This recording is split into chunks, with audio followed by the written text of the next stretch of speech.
Nicholas Omane Acheampong say yato abana wie. Na ya na wotete ena Nicholas Omane Acheampong no yebesoma boys akono so ene yebe ni say no say he na mo persevo wo ana NDC for ehunahuna Omane Acheampong yebekwa koku no Omane Acheampong I say won persevo wo Ghana ha owie no wo kire mu say na asade ebi nsi dan wose nipa yato abama ne pen enu nti o ka kire Ghana fo nyina se obi ampene kanea emfansi wo enya ade a Ghana fo hu bi da ne se ya Papa John Dramani Mahama wa wini power no ye president ye hu bi da obi ampene kanea nto ho na tim sa asamba ku bi de ahye Nicholas Omane Acheampong pa o se Captain Smart sorry a ena Nicholas Omane Acheampong no wapono ho ena Nicholas Omane Acheampong wa yesei o se wu po obi asabe mpraduasa pa ene Captain Smart ene Captain Smart say me mapo me ho Omane Acheampong ne ho kankan kofi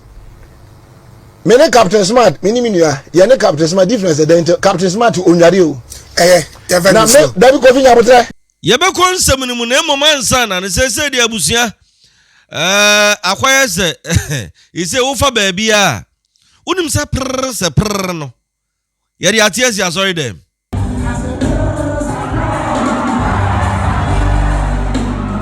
eno no eye na si wa bra che se okoye program bi na wo hwe oma anwom no so se de asorifuo ni nyina including asofuo ni nyina na che se won de asa agina mu a obi ese we de otimi se Ghana and asenya independence from because they say prr no ye de atiasi asori dem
Abusia be concept na hi Djka Nyan Support TV.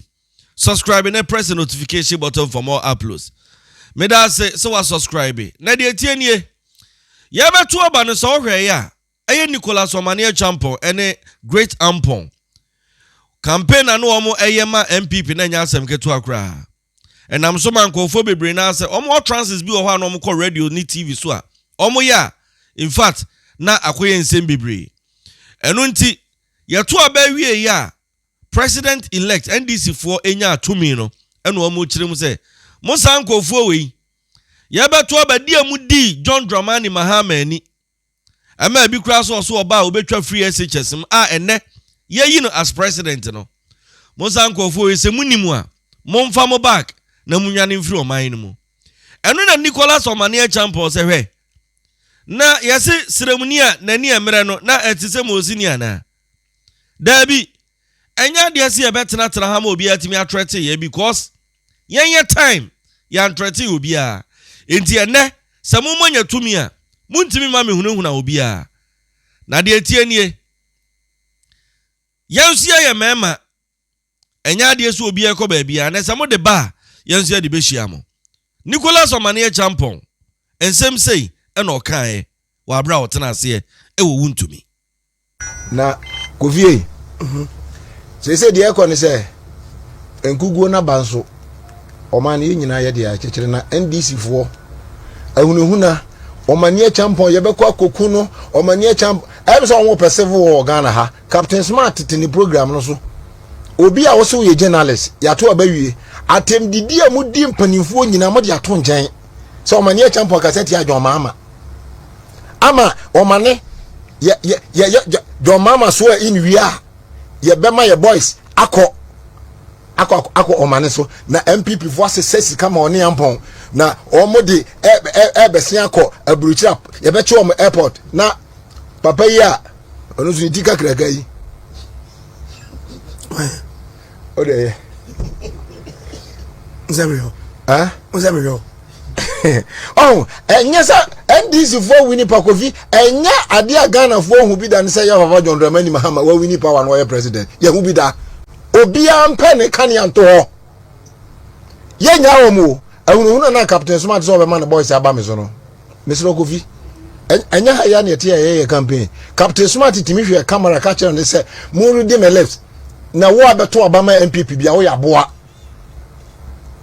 enipa millions na to abadema MPP no chese Captain Smart so obi ayaboa wo yo hene kura wo yaboa na we nyina echi mo dia so nchen e de threaten mo threat Omane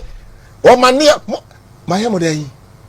Omane no nye obi dia na ye nyai Omane no ento ho se ense na emom de mi kanie Captain Smart enya awieye no ani 4 years na ya Papa John Mahama ebedi no mo de 20 years kura kan ho ebeba na sabe said ya wo say yen na ya wie sika Kofi Ofosu kansa awie ebo nkrofo din se Captain Smart ni mu a mimi ni no pa me ya me nyom kura me de eko TV3 so omunye video no mame Captain Smart hu me wo compound no frame me recently me nyom me ya me nya biem obusa me ya me chance o me video ba no ka kira me say I shouldn't go and give the money to the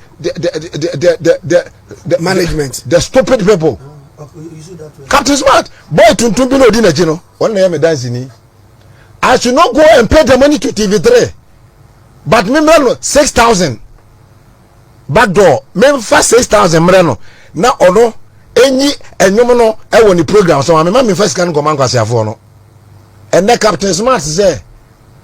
me my poor me home Omane Acheampong ho kan Kofi.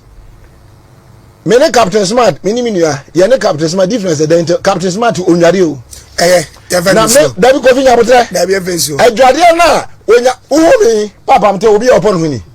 enso te bia Omane pon ho am se de o mu hu bi da na obi a ne ho ofe kakra Captain Smart nya kokora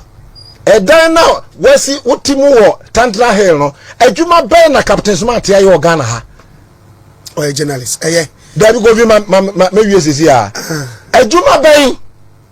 ena Captain Smart ya efie kakraka na otimo Tantra Hill ho no won kire ma adwuma waye wadwuma wo ye yenimu wo Kumasi nyina week bia wo police station asisie no kro no sem ena de wo ena Captain Smart boni padi Omane ya wie MPP before wie sika de ma se Captain Smart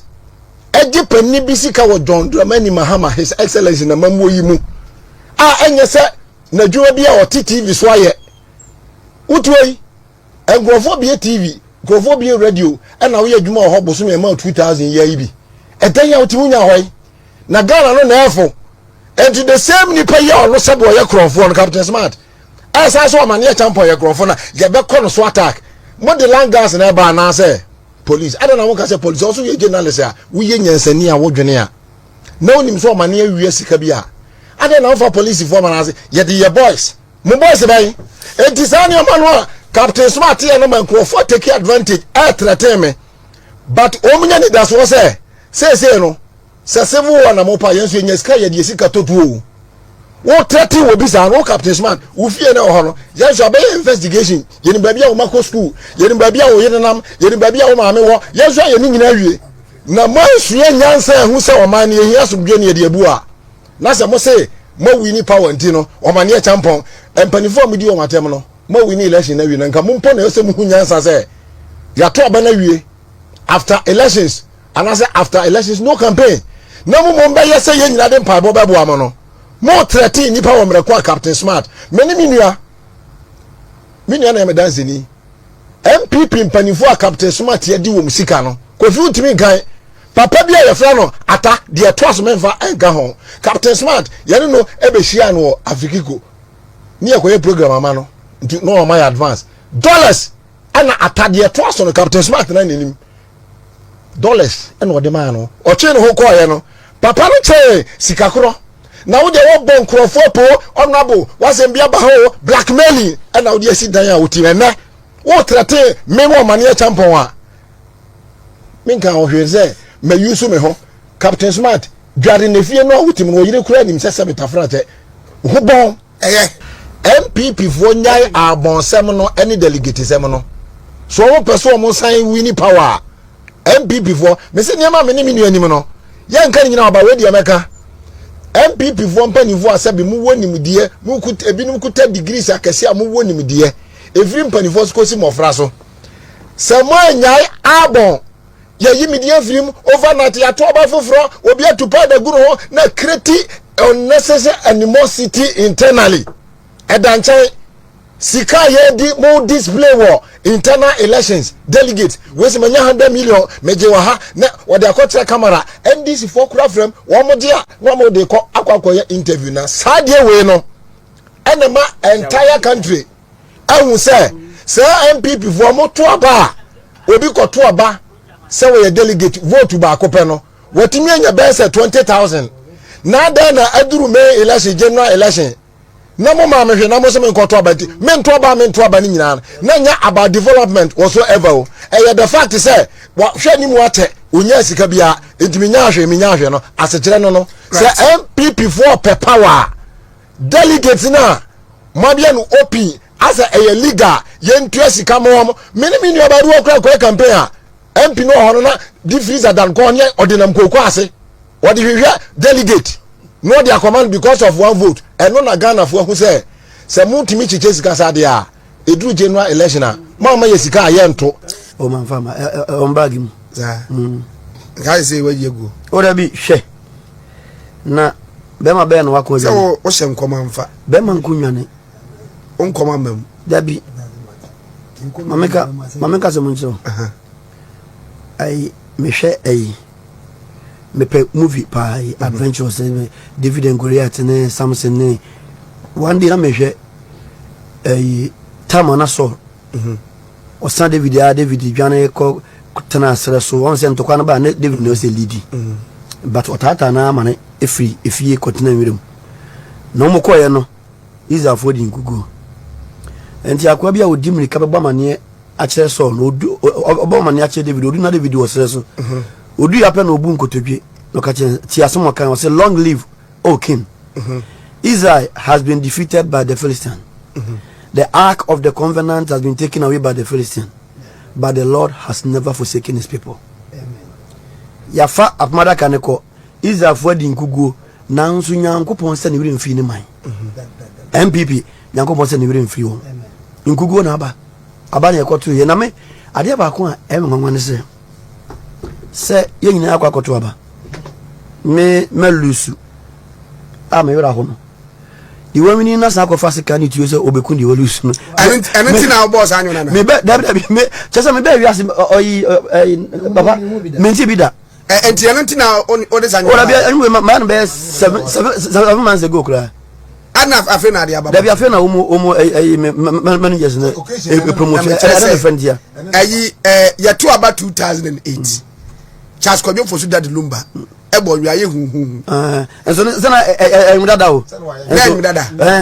ndi opia to me yes your plan eventuality a event and then ababishia anti afanso pepe omo chesime apocalypto and the title anti apocalypto killers yes at said the akoko akoso akura kurum akura ni so jeje na akoko no buafu ya to aba yeni ya lusu yete ebe bia yedi awere ho nipa na wa mi no sa akuta se kan itu sa mi kokun de wadi ngugo no se wo se wa se bia won san ni mesia kan me trans buta se ani kofo bi won ma ya gana fo de me de ana madwenu no because ye nyini ba no ni enim se Ghana ni entumi ntwese kan ku Ghana ni ntumi ntwituo enku Ghana ni enku ni nua that is what ye nyini ba de be hu ye no but o mine to me adum pempenso bi a afedie uhun nipa bi a utumi hu se we dey am say o mbefrem they are not born Ghanaian sana madwe me o hwe se dey Captain Smart mo appear stadium frame me treacherous messages ampon na say appear me no won kasa phone so na wa be record me so ko school a test watem di die nyina bre me na me kinkan di be si no mfa mai so mo bi so twere ba madome no appear say wa twere messages na ma na mo bi test ba medome so ko school a atem di abaso di me nyina twere bra masam no yene ye mission de ba nyina na say be pacho because nya hu se nyoma ekofom na ohawo hobufu ho nti ye be pacho cho pari chiremu na ye be stress omu nyae yentu no mu kongoto nyame adom wo kika nyina bomu ani pa be 4 million na to ye nti omu tie yen nti ameka se cho pari chiremu ne ye se wanya na obi akotwa se ubehu abeg na nti na behu abeg se ya bi ye ba nyina se ya dwuma be ya no se munya abufu no ni mu nto aba na mu kongoto eno na meka se ye do ma se omu tie yen na omu ekwoto aba no emaye kom se eyi ba okon ba hu kofi first na tetefo no ekwako no omu sai nwum obi e sai nwum na ode kwako na obom na ne ma ne hina na e de vema ba mo ndc fo mo se mo wona si wa hye nyuma mo na mo de akom campaign kama e me se omu ko interview ebusa na se nwum na wa hye no osinyanse bi anim na ko Acheampong so hye nwum ama ne hine ena nyum na ya kama ena obi a eti Captain Smart okra obo nyum no kra lambase nyum se nyum no nya de etesa wo yofo bi a wo nyum agu a wo yoso ya agu amunyum afere what is your problem afere eno so ne nyum a omuhu ne se aha omu pa akwati omu pa ne ko Facebook a mi di de omu nya wo because mi timu me ka mo amon nsem no na me de ya nyum enti gidigidi na Captain Smart mo eye nyina enne watane ne ho a watake no ase ne sei because wo se nyum no nyede emfa kwam afiri eba ne sei ye nyina akwa ye campaign de wo wini ye awini de olusu ye etene ba bi a wo dwe ne ho afiri de wo lusu o dwe ne ho no ye san be bro no ana ye sans many pass on sanfa ye fa ne se kan ye tuo enko ne so enti sani omano o master no ye be se no so munya na nyenne enko ena obi alusu election enya na enko so no obi awini election ye nyina yete ya na na do wini 8 years no ye de monte ya mpacho obi akon obi ana obi atwese kan akobi so ye ne me no Omane Acheampong na munye sa no ye ne munyina we are more or less like opposition people because ye nkuta position bia o party ni mu ana obi nsole mfa bibia ma ese kwankwa party nti mu ye ne mu nyina na enjoy 8 years opposition no but I say they did the great Acheampong EKK foundation for mo baba wana mbabre right bofa EKK foundation for na enwe mame na me no mu ni nkomotew bro nya chede a omo ede ma Ghana edwadifo ene omanfo a etu akwan akwa bronya no na yeni nkomo sima enum pe ava na say 1 minute ne mpa ho 1 minute ne govi me say ya dofo nyina ne Ghana fo nyina ya da obia ase na me kasem ba kope kromfo na se be kromfo na ete kromfo a eye Captain Smart onyai de wo keka na wan hwa na obi kura ba bedi e bone ase no na se de se ye trinwi ketwa bi mpote to famo a yenso ye tracy Captain Smart abusuafo ne maame ne yire ne ma ne fie ba bia ye ho bibia enti mesra mo se Captain Smart ndisi aban ya abai se woji sika bia enye ne dia se fan account mu se woji brown envelope woji soli bia free ba bia stroke and I'm the atono so onye clean ma me to say and some na me dia ba somo no me da se watie ni nyina na emom obe press notification button na afi wa subscribe to channel no se de be ya ye de dwumadie bi e ba onso ubenya bi ahwe ha Djka Nyansapɔ TV me da se 7 in 7 be somo onso wasomboko ebrepem ye be senhia makraw bye bye.